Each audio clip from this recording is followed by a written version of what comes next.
Hello everyone, welcome to my YouTube channel. तो आज की हम इस वीडियो में हमारे बुद्धिज़्म के बारे में आगे कंटिन्यू करेंगे। लास्टली हमने जो है वो बात की थी लाइफ ऑफ बुद्धा के बारे में। लाइफ ऑफ बुद्धा में हमने डिस्कशन किया था जहाँ तक उनको निर्वाणा की प्राप्त हो चुकी थी। निर्वाणा की प्राप्ति तक हमने वहाँ पर डिस्कशन किया था। आज हम दोबारा से एक बार मैं आपको वहीं से रिवाइज करवा देती हूँ। बाकी का जो लाइव पार्ट है वो अब हम आगे डिस्कस करेंगे। तो यहाँ पर आज हम लाइफ ऑफ बुद्धा को ही आगे डिस्कस करेंगे, साथ ही साथ हम जो है वो डॉक्टराइन्स भी आज हम डिस्कस करने वाले हैं। तो सबसे पहले लाइफ ऑफ बुद्धा में हम देखेंगे कि इन्होंने एज ऑफ 35 की एज में इन्होंने जो है निर्वाणा को प्राप्त किया था।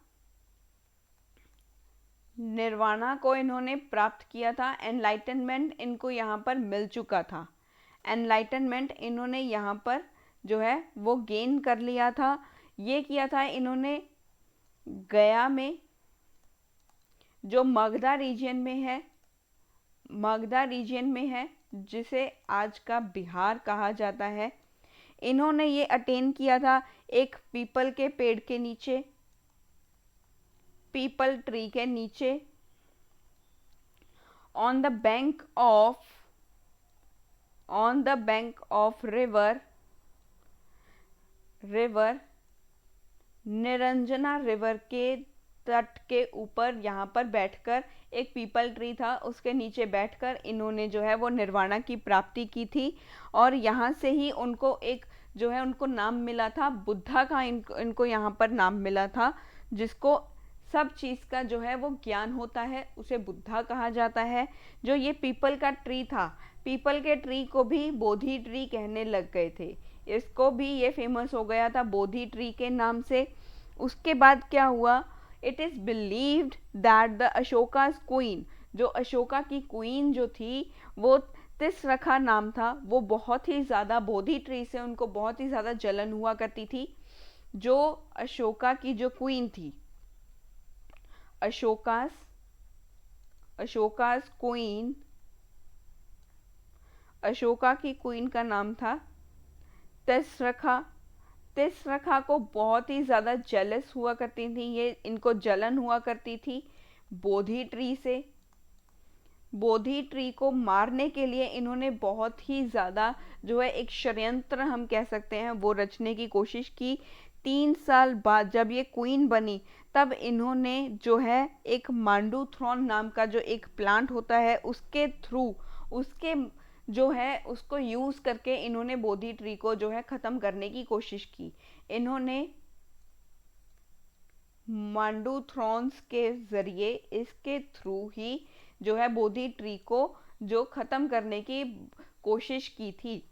तो यहाँ पर जो है ये जब इसे मार देती हैं, बोधि ट्री को ख़त्म कर देती हैं, उसके बाद क्या होता है, जो बोधि ट्री है वो दोबारा से जो है वो रीग्रोथ कर लेते हैं। वो वहीं पर दोबारा जो है उनका प्लांटेशन होना स्टार्ट हो जाता है।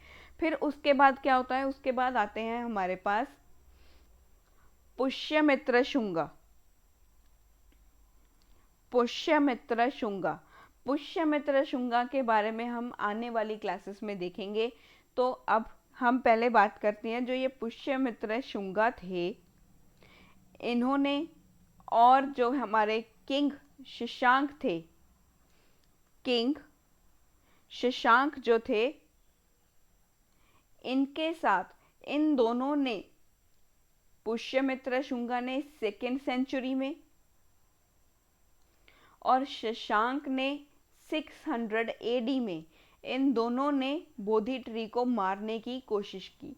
इन दोनों ने भी बोधि ट्री को जो है ख़त्म करने की कोशिश की कि हम इसका नामो निशान ख़त्म कर देंगे। लेकिन फिर भी जब बोधि ट्री को जब कट किया जाता था, इनको जब कट कर देते थे, ये फिर से रीगेन कर लेते थे, इनकी जो है वो रीग्रोथ हो जाती थी। उसी जगह पर ये दोबारा जो है वो वहीं पर इनकी ग्रोथ शुरू हो जाती थी। ये दोबारा वहीं पर जो है ग्रो करना स्टार्ट कर देते थे। इनकी प्लांटेशन वहीं पर उसी सेम प्लेस पर जहाँ से इनको काटा जाता था, इनको मारने की कोशिश की जाती थी, ये वहीं से दोबारा अपना जो है वो वहीं पर प्लांटेशन दोबारा स्टार्ट कर देते थे। तो यहाँ से जो है ये बोधि ट्री की एक प्रोमिनेंसी जो है बुद्धिस्ट की, जो बुद्धिस्ट कल्चर में, बुद्धिस्ट जो रिलीजन है उसमें बोधि ट्री की जो है वो बहुत ही ज़्यादा एक प्रोमिनेंट पोजीशन यहाँ पर मानी जाती है। इसके बाद क्या हुआ, जो बुद्धा थे, बुद्धा ने जो है अपना पहला उद्देश्य जो डिलीवर किया था वो अपने जो इनके 5 कंपेनियंस जो साथ थे, इनके जो चेले थे उनको दिया था सारनाथ में। बुद्धा ने delivered his first sermon। First sermon का मतलब है पहला उपदेश। सरमोन का मतलब होता है उपदेश। इसका मतलब है उपदेश। पहला उपदेश जो इन्होंने दिया था वो दिया था जो इनके 5 फॉर्मर, जो इनको छोड़ करके गए थे। हमने बात की थी कि इनके साथ 5 जो इनके चेले थे वो इनके साथ थे, लेकिन उसके बाद वो इन्हें छोड़कर चले गए थे। लेकिन अब यही जो चेले थे इनके साथ थे, इनको इन्होंने जो है उपदेश दिया था। ये इनके वही 5 चेले हैं जो इनको छोड़ करके गए थे। 5 फॉर्मर कंपेनियंस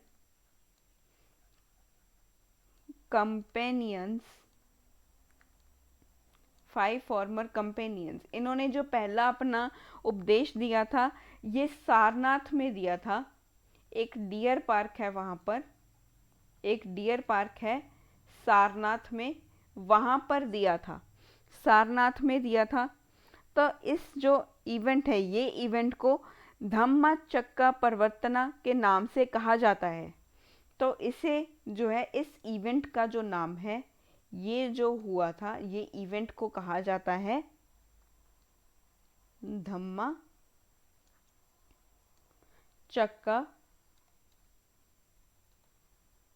प्रवर्तना। इस नाम से ये फेमस है। इसका मतलब है turning the wheel of dharma.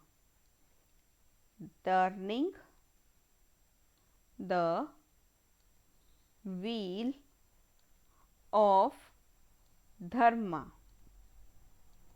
धर्म के चक्कर को चलाना। तो यहाँ पर जो है इन्होंने यहाँ पर अपना पहला जो है उपदेश दिया। तो यहाँ पर हम इनके बुद्धा ने रिप्रेजेंट किए थे 5 फॉर्म्स को। बुद्धा ने जो है 5 फॉर्म्स को रिप्रेजेंट किया था। उससे पहले मैं आपको एक और जो है बात बताना चाहती हूँ कि बुद्धा ने जो है कुशीनारा में, बुद्धा ने at the age of 80 years की एज में इन्होंने महापरिनिर्वाणा को प्राप्त किया था।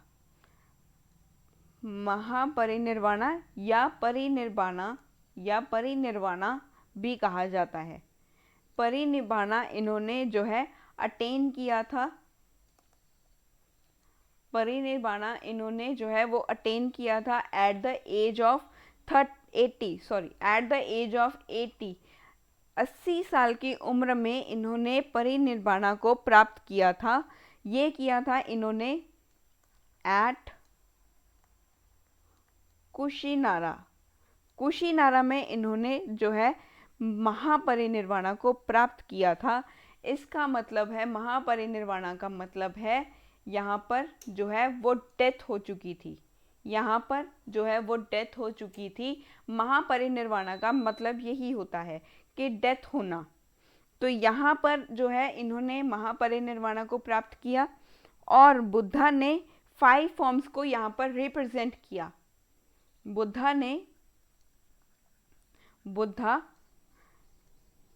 बुद्धा को 5 फॉर्म्स में रिप्रेजेंट किया जाता है। Buddha is represented in 5 forms. Buddha को जो है वो 5 फॉर्म्स में यहाँ पर रिप्रेजेंट किया जाता है। वो 5 फॉर्म्स कैसी हैं? जब बुद्धा का बर्थ हुआ तो बुद्धा के बर्थ को लोटस और बुल से जो है वो रिप्रेजेंट किया जाता है। लोटस एंड बुल की फॉर्म में रिप्रेजेंट करने का मतलब है कि हम उनके बर्थ को हम यहाँ पर जो है वो रिप्रेजेंट कर रहे हैं। और हॉर्स का मतलब है कि यहाँ पर इन्होंने रिनंसिएशन को अडॉप्ट किया। रिनंसिएशन का मतलब जो है कि इन्होंने अपने पैलेस का, अपनी जो लग्जरी लाइफ थी उसका त्याग किया, सन्यासी बन गए। इन्होंने जो है तपस्वी बन गए थे, फिर इन्होंने तपस्या की, उसके बाद इन्होंने जो निर्वाणा को प्राप्त किया था। तो हॉर्स का यहाँ पर सिंबलाइजेशन है विद रिनंसिएशन। और बोधि ट्री, यहाँ पर बोधि ट्री जो है, बोधि ट्री का रिप्रेजेंटेशन होता है, बोधि ट्री का रिप्रेजेंटेशन होता है महाबोधि से।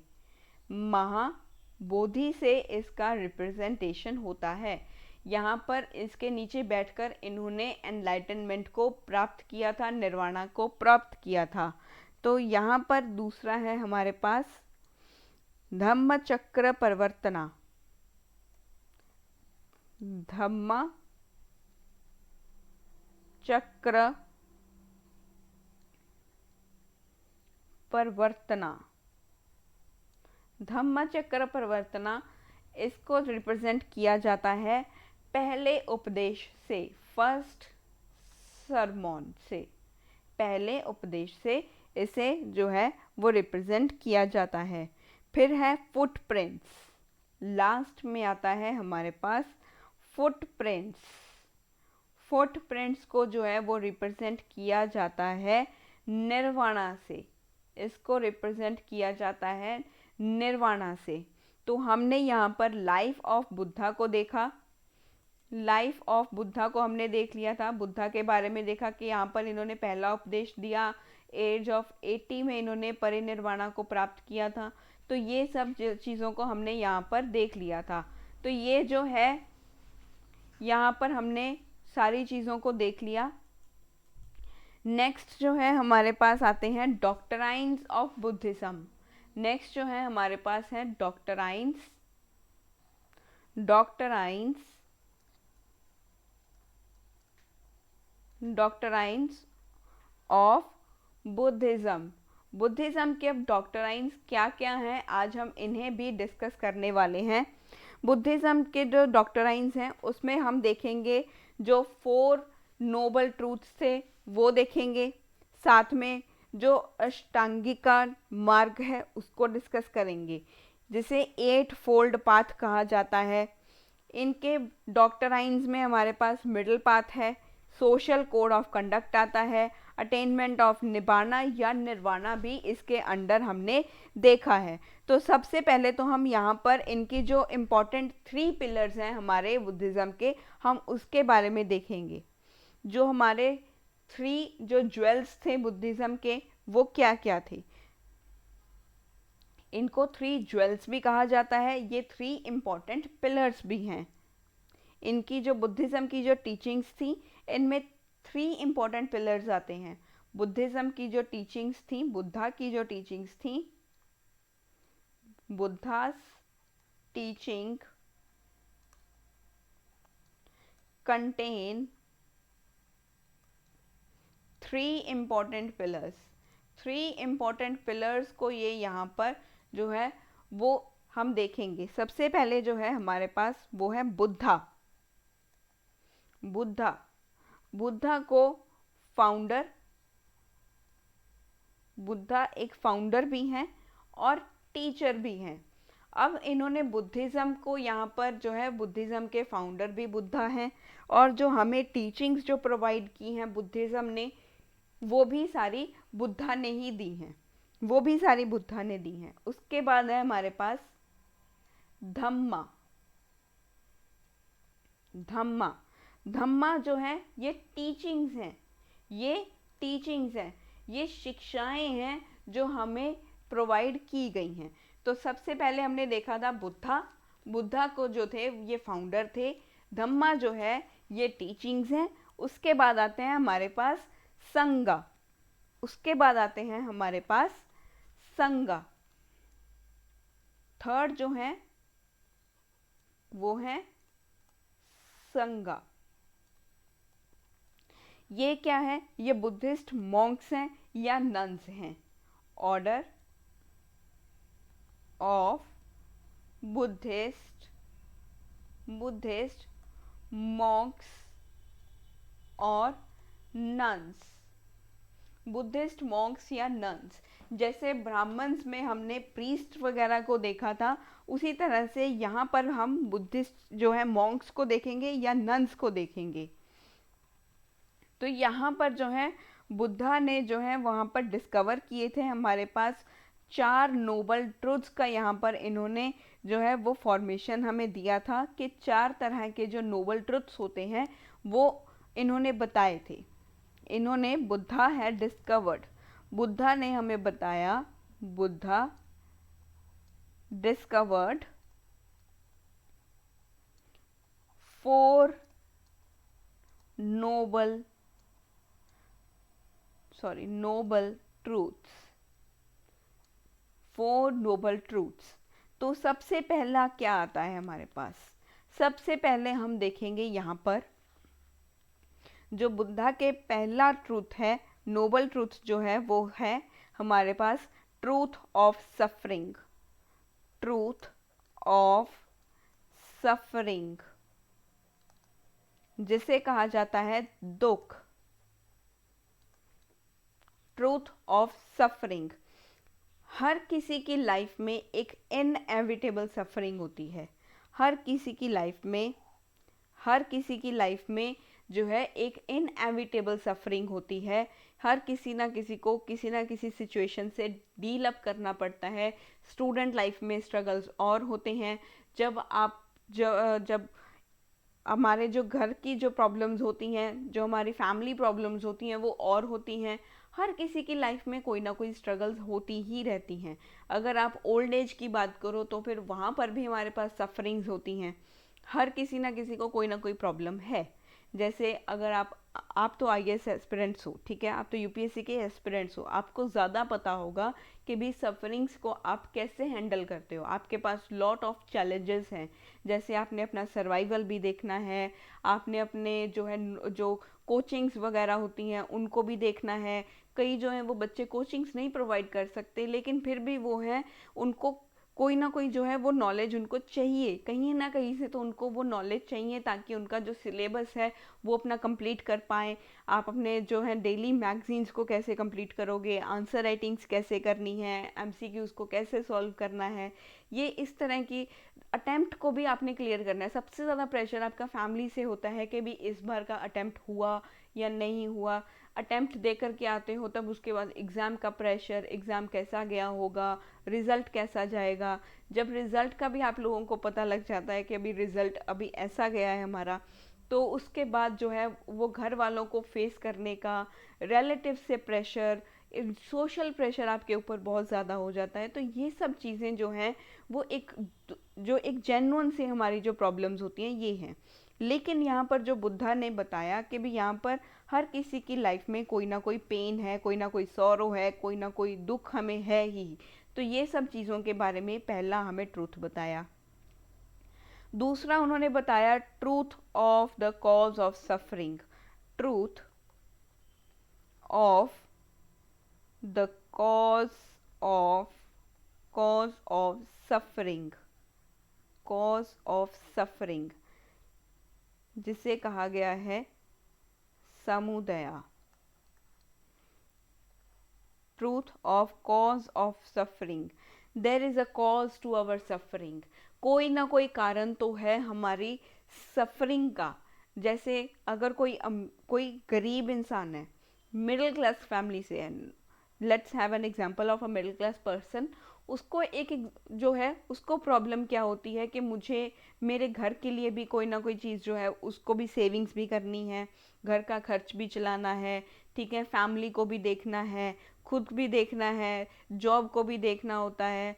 इतना ज़्यादा उसके ऊपर प्रेशर होता है। अगर सिंगल पर्सन कोई ना कोई जो है वो सिंगल अर्निंग जो आपके घर में आ रही है, अगर सिंगल अर्निंग आ रही है तो फिर उसको ज़्यादा चीज़ें देखनी पड़ती हैं, उसको सोशल लाइफ भी देखनी पड़ती हैं, उसको रिलेटिव्स का भी देखना पड़ता है, उसने बाहर जाना है तब उसको कितना खर्च करना पड़ेगा। तो ये एक जो है यहाँ पर एक कॉस्ट दिखाया हुआ है कि भी जो उसको जो है, ये तो उसकी नीड्स हो गई। जब वो अपनी नीड्स से ज़्यादा चीज़ों के बारे में सोचने लग जाए, अगर एक मिडिल क्लास फैमिली में अगर इनकम थोड़ी आ रही है, अगर वो थोड़ी सी इनकम में ये सोचे कि भी मुझे तो मर्सिडीज़ लेनी है, मर्सिडीज़ की अगर उसकी कीमत देखो, उसकी कीमत बहुत ज़्यादा है, मर्सिडीज़ की कीमत बहुत ज़्यादा है। एक मिडिल पर्सन जो है, अगर वो ज़्यादा मेहनत करेगा, अगर उसके घर में ज़्यादा पैसा आएगा, हो सकता है वो तब ले पाए। लेकिन अगर थोड़ी सी इनकम में वो ये सोचे कि भी हमने तो ऐश ही करनी है, अगर आप ऐश के ज़्यादा नज़दीक जाओगे, डिज़ायर्स के ज़्यादा नज़दीक जाओगे, तृष्णा के ज़्यादा नज़दीक जाओगे, तो शायद वो आपके दुख का एक कारण बन सकता है, आपकी सफरिंग का कारण बन सकता है। तो इन्होंने ये समझाने की कोशिश की कि अपने दुख के कारण को समझो और उसका एक जो सॉल्यूशन है वो निकालने की कोशिश करो। जितना मिल रहा है उतने में संतुष्ट भी रहो और ये सोचो कि हम आगे अपने जीवन को अच्छे से और कैसे कर सकते हैं। तो ये सब चीज़ें इन्होंने बताया कि कॉज ऑफ सफरिंग क्या है।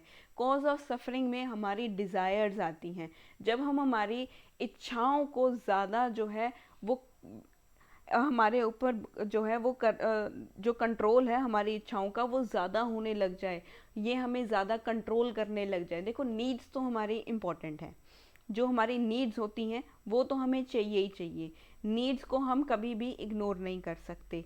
ठीक है, जो हमारी वांट्स हैं, क्या हम अपनी इच्छाओं को तो कंट्रोल में कर सकते हैं ना, हमारे वांट्स को तो हम कंट्रोल में कर सकते हैं।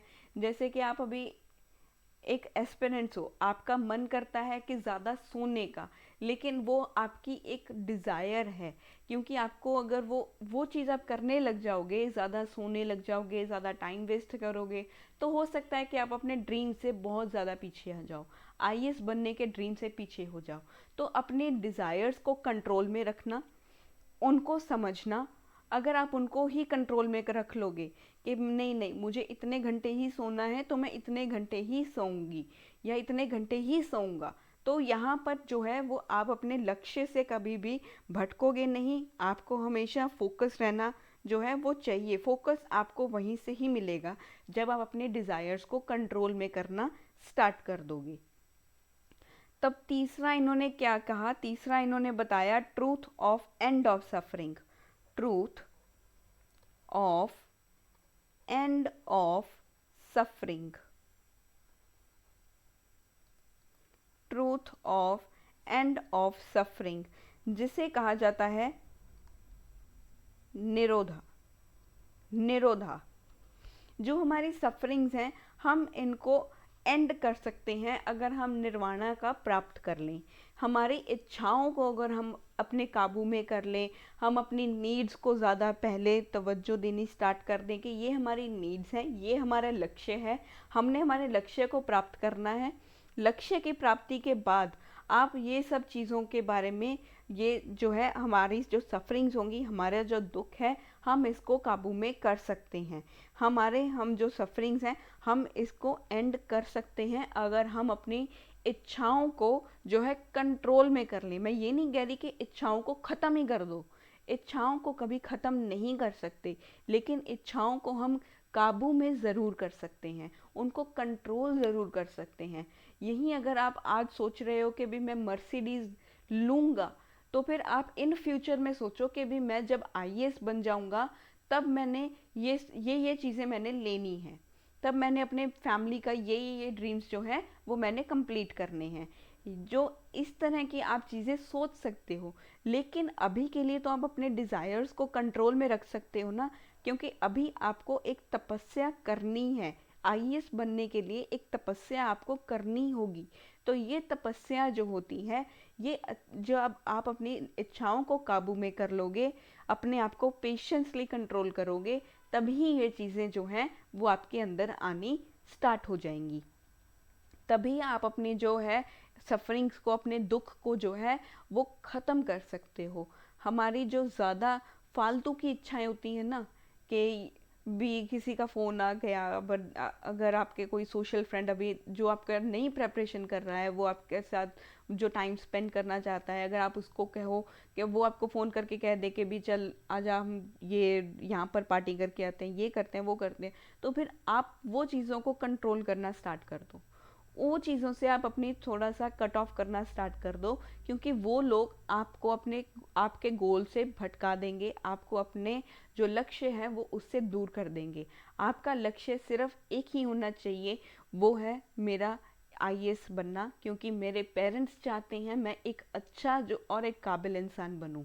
तो वो चीज़ बनने के लिए आपको अपनी जो इच्छाएं हैं वो थोड़ी सी काबू में करनी होंगी, ख़त्म नहीं करनी है, काबू में करनी है।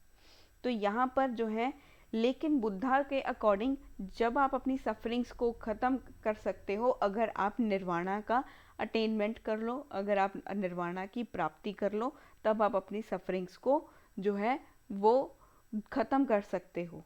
फोर्थ जो इन्होंने नोबल ट्रूथ जो बताया लास्टली है ये, इसका है हमारे पास truth of path leading, truth of path leading to the end of suffering, कि भी कौन से रास्ते पर चल के आप अपना जो है सफरिंग्स का जो है वो अपने दुख को जो है वो ख़त्म कर सकते हो। अब यहाँ पर आपको एक सही मार्ग पर चलने के लिए यहाँ पर बताया जा रहा है। तो यहाँ पर एक पाथ के बारे में बताया जा रहा है, एक रास्ते के बारे में बताया जा रहा है, एक जो है हमारा जो एक पाथ जो होता है कि हमें इस रास्ते पर चल के ही जो है हम हमारे जो दुख हैं, हमारे जो डिज़ायर्स हैं, हम उनसे जो है वो छुटकारा पा सकते हैं, हम उनसे जो है वो हम अपनी सफरिंग्स को एंड कर सकते हैं। तो ये एक पाथ को बताया जा रहा है, ये इसे कहा जाता है अष्टांगिका मार्ग। अष्टांगिका मार्ग, अष्टांगिका मार्ग का मतलब है 8 फोल्ड पाथ। 8 फोल्ड पाथ पर चल के आप अपनी जो इच्छाएं हैं उनको जो है वो ख़त्म कर सकते हो। जो डिज़ायर्स हैं, जो तृष्णा आपके अंदर उठ रही है, उसकी जो है वो आप समाप्ति कर सकते हो। तो ये सब चीज़ों से जो है नोबल ट्रूथ हमें बताए थे बुद्धा ने। ये जो नोबल ट्रूथ थे ये बताए थे हमें बुद्धा ने कि हमारी जो सफरिंग है वो हमारा दुख है, दुख का कारण हमें बताया, दुख के कारण को ख़त्म करने का ट्रूथ बताया, और कौन से मार्ग पर चल के हम हमारे दुख का जो है वो ख़त्म कर सकते हैं, दुख की समाप्ति कर सकते हैं। तो यहाँ पर अब हम बात करेंगे हमारे 8 फोल्ड पाथ के बारे में। 8 फोल्ड पाथ मतलब अष्टांगिका मार्ग, अष्टांगिका मार्ग के बारे में। अष्टांगिका अष्टांगिका मार्ग जिसे कहा जाता है 8 फोल्ड पाथ। 8 फोल्ड पाथ जिसमें हम सबसे पहले देखेंगे राइट विजन। राइट विजन जिसे कहा जाता है समादिति। समादिति परफेक्ट व्यू। दूसरा है हमारे पास सही जो है हमारी समझने की शक्ति या सही चीज़ों को देखने की जो शक्ति है, जो क्षमता है, समझने की, देखने की शक्ति जो है, हमारी क्षमता को यहाँ पर बताया गया है। राइट थॉट, सही समझ। राइट थॉट, राइट थॉट या एटीट्यूड भी कहा जाता है। एटीट्यूड का मतलब ये नहीं है कि जो एटीट्यूड का मतलब है एक पॉजिटिव अप्रोच के साथ, एक शांत जो है स्वभाव के साथ, एक इमोशनल जो है हमारी जो है एक जो इमोशनल जो हमारा अंदर से इंटेलिजेंस हमारी निकलती है, इमोशनली हम जब किसी चीज़ के साथ डीलअप करते हैं, या हमारा जो सोचने समझने की शक्ति जो है उसकी क्षमता जो है वो एक सही होनी चाहिए और पॉजिटिव वे के साथ होनी चाहिए, पॉजिटिव वे से होनी चाहिए। इसका मतलब है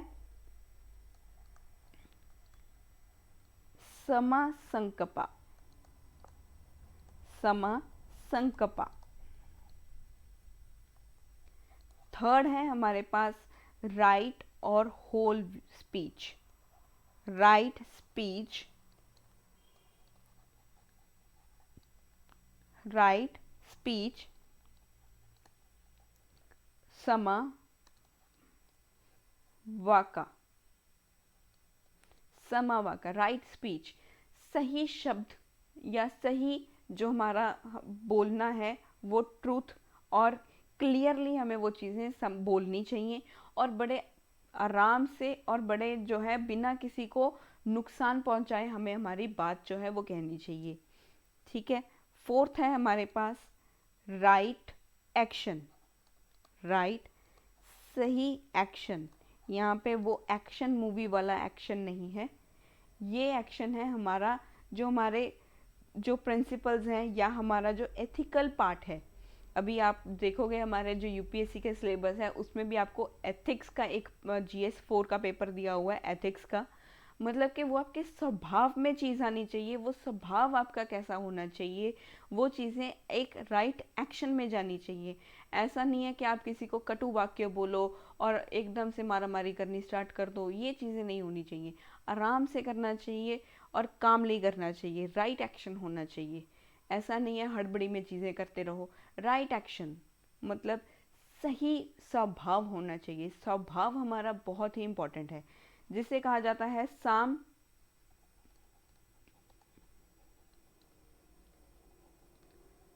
कमानता, साम कमानता।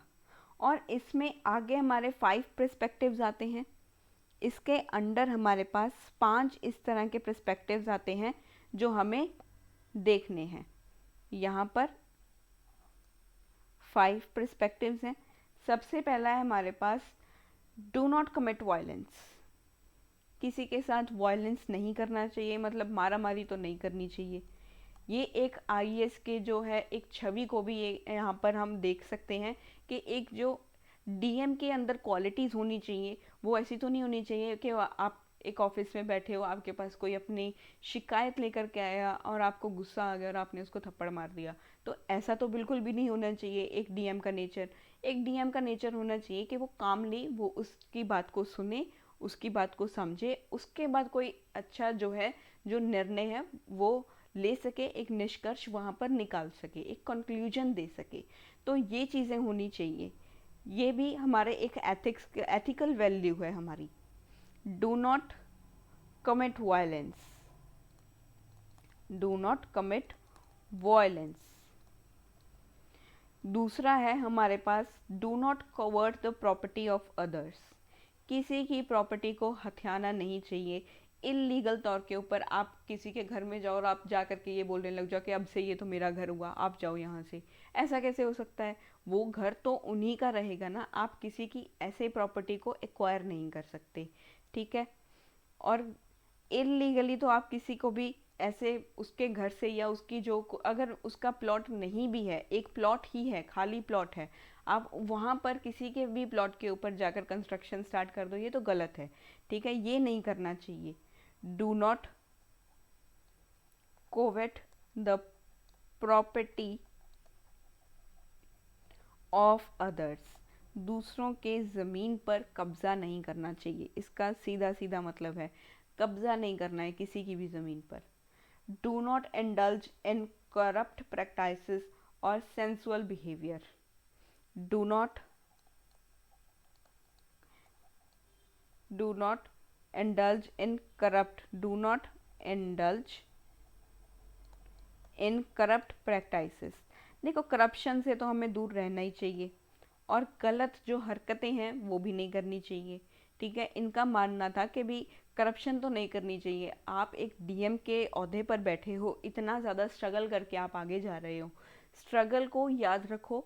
आपने दिन रात एक करके मेहनत करके उस पोजीशन को हासिल किया है, तो आप वहाँ उस पोजीशन पर बैठकर आप करप्शन कर रहे हो तो फिर ये एक गलत जो है एक मैसेज जाता है हमारा, जो हमारे समाज है, हमारी सोसाइटी है, हमारे आने वाला जो फ्यूचर है, जो लोग आगे भी इस पेपर की तैयारी करेंगे, जो लोग इस मार्ग पर चलेंगे, उनके लिए ये एक गलत मैसेज जाएगा। तो फिर आपने अगर उस पोजीशन को हासिल किया है तो give respect to that position, always be peaceful and always be respectful to the position which you are sitting on. ठीक है, उस पोजीशन की रिस्पेक्ट करो। आपने इतनी मेहनत से वो चीज़ को हासिल किया है। आजकल के केसेस हम देख रहे हैं जहाँ पर हमने देखा कि कई आईएएस जो हैं वो वहाँ पर अपनी पोजीशन पर बैठकर करप्शन कर रहे हैं, जो कि गलत है। ठीक है, करप्शन नहीं करना चाहिए। आपने वो चीज़ के लिए इतना मेहनत किया, इतना आपने अपने पूरे का पूरा अपना पूरा जीवन उसके लिए समर्पित कर दिया। पहले अटेम्प्ट में नहीं निकला, दूसरा अटेम्प्ट दिया, तीसरे अटेम्प्ट में नहीं निकला, फिर आपने फोर्थ अटेम्प्ट में दिया, फिर फिफ्थ अटेम्प्ट जाके आपका वो क्लियर हुआ, आपने प्री दिया, मेंस क्लियर किया, इंटरव्यू क्लियर किया, फिर आप वहाँ पर बैठने के काबिल हुए। इतनी ज़्यादा मेहनत की, 4 अटेम्प्ट्स दिए, 4 अटेम्प्ट्स में आपने अपनी लाइफ का जो है वो कितना बड़ा हिस्सा इस एग्ज़ाम को दिया।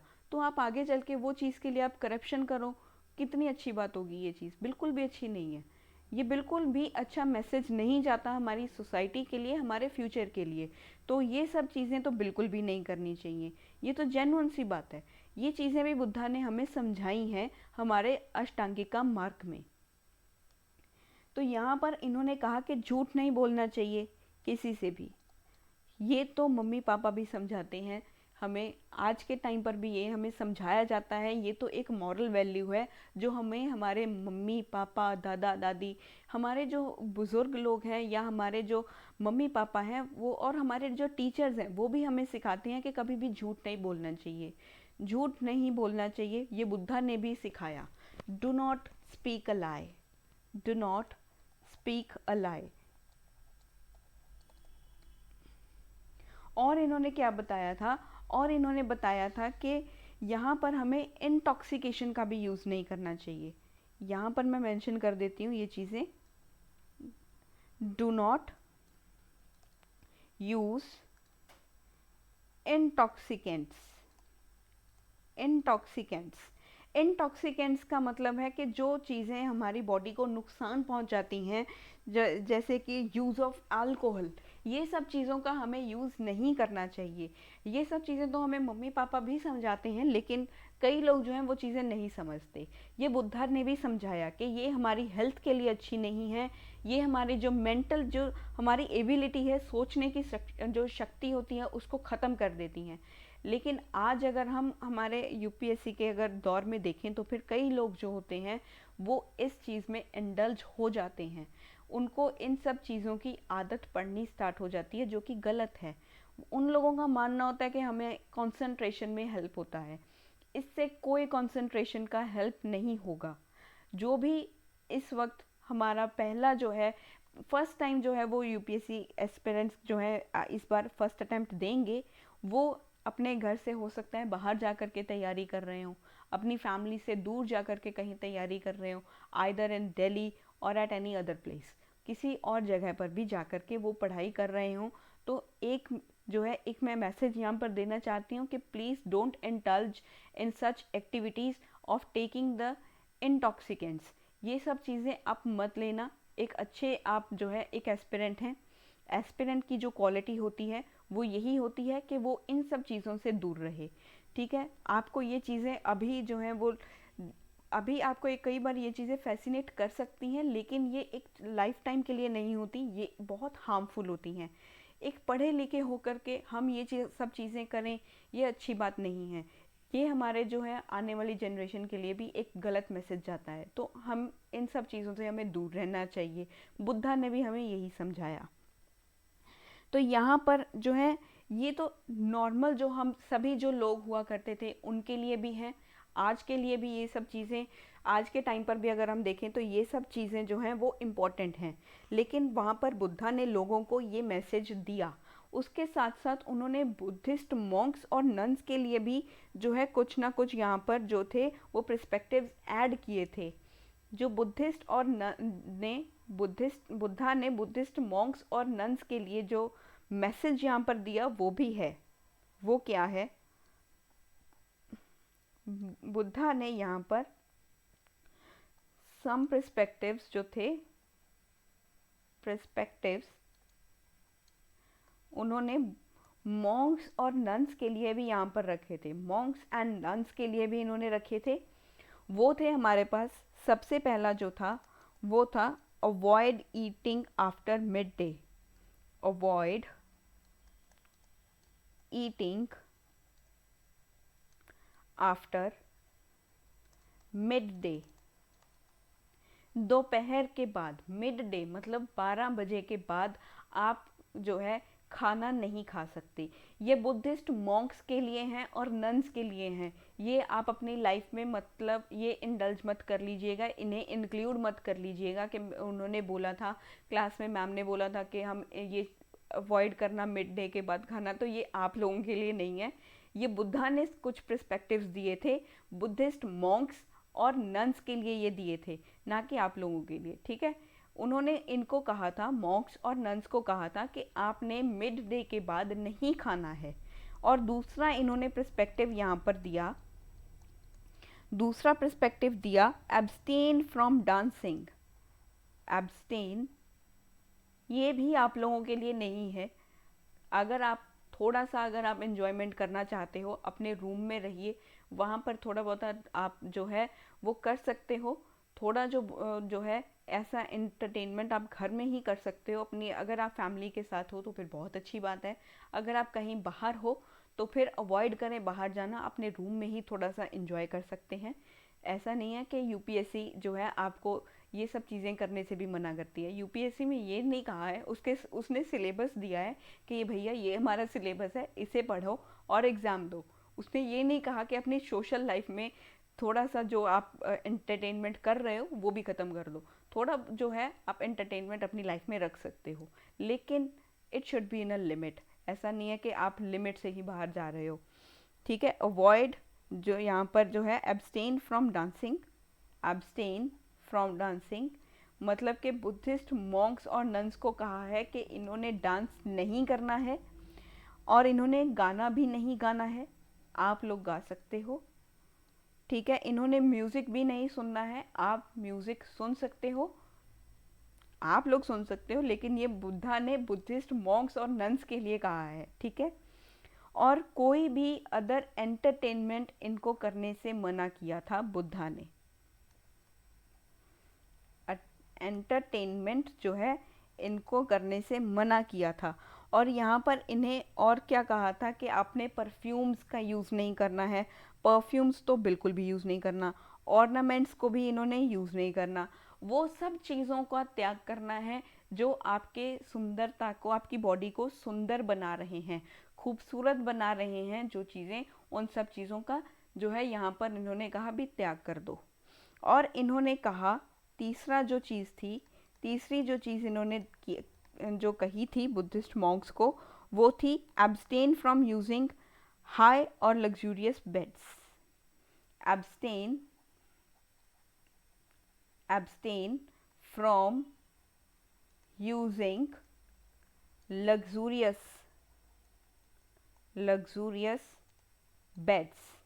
ज़्यादा महंगे बेड्स इन्होंने नहीं यूज़ करने, ठीक है। और ना ही ये सोना या चांदी अपने साथ कैरी कर सकते थे, उसको हैंडल कर सकते थे, ठीक है। जैसे आप खाली हाथ हो, आपको खाली हाथ ही बुद्धिस्ट मॉन्क्स जो हैं वो बनना पड़ेगा, और ये जो आपकी लग्जूरियस लाइफ है इसको त्यागना पड़ेगा। तो ये सब चीज़ें जो थी वो बुद्धा ने कहा था बुद्धिस्ट मॉन्क्स और नन्स के लिए। और हमें और क्या कहा था, जैसे हमने यहाँ पर देखा जो हमारे अष्टांगिका मार्ग में हमने ये right vision, right thought, right speech, right actions को देखा। अभी हमारा 5th पॉइंट क्या आएगा जो हमें यहाँ पर अष्टांगिका मार्ग में हमने देखा। 5th पॉइंट आएगा right livelihood. Right livelihood, right livelihood जिसे कहा जाता है समा आजीवा। समा आजीवा signifies livelihood based on correct actions या जो एथिकल जो प्रिंसिपल्स हैं उसके ऊपर बेस्ड जो हमारे लाइवलीहुड्स हैं वो उसके ऊपर इसको सिग्निफाई किया गया है। फिर है हमारे पास राइट एफर्ट और energy. Right effort, right effort, right effort मतलब समा व्याम। फिर उसके बाद हमारा 7th पॉइंट आता है। 7th पॉइंट जो है वो है राइट माइंडफुलनेस। राइट माइंडफुलनेस,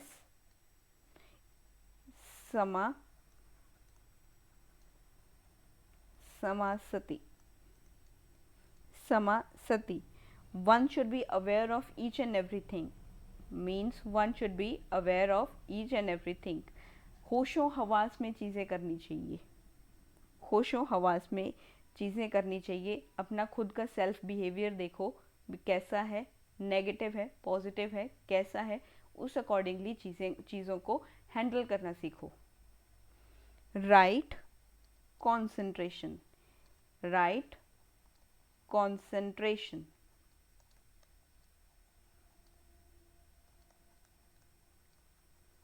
समाधि, समाधि।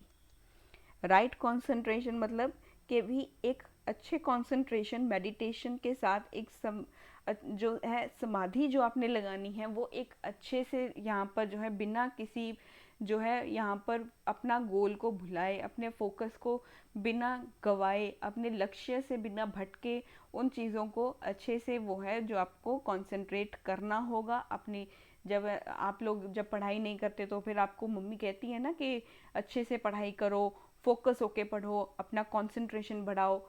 या कई बारी मन इतना ज़्यादा विचलित हो जाता है कि भी कई बारी भी आप लोग मेडिटेट करते हो, मेडिटेशन करने से बॉडी काम हो जाती है। तो वो राइट मेडिटेशन, राइट कंसंट्रेशन इनको यहाँ पर फॉलो अप करना होगा। तो ये सब चीज़ें जो थी वो यहाँ पर जो है हमारा 8 फोल्ड पाथ में हमें यहाँ पर बुद्धा ने बताई। तो यहाँ पर हमने अष्टांगिका मार्ग को भी देख लिया था।